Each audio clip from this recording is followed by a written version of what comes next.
मुंबईतील जुन्या इमारतींच्या पुनर्विकासाला गती देण्यासाठी फडणवीस सरकारने एक महत्त्वाचा निर्णय घेतलाय।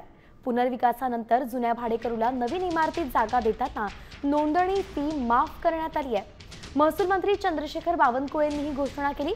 400 चौरस फुटांवरून 600 चौरस फुटांपर्यंत घराचं बांधकाम क्षेत्र वाढून सुद्धा नोंदणी फी माफ होणार आहे। यामुळे आता पुनर्विकास प्रकल्पांना मोठा दिलासा मिळणार आहे। यासंबंधी महसूल विभागाने परिपत्रकही जारी केलंय।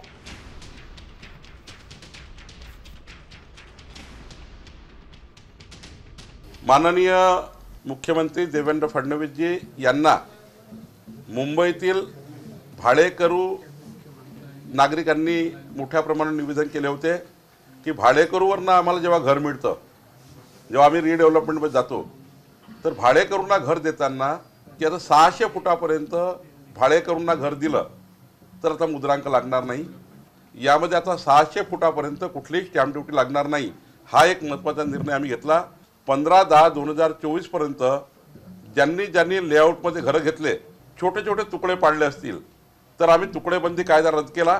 अनधिकृत त्या ठिकाणी लेआउटमध्ये बसलेले होते, त्यांचे रजिस्ट्रेशन झाले नव्हते, त्यांना 7/12 मिळत नव्हता। आता प्रत्येक घराला 7/12 मिळणार आहे।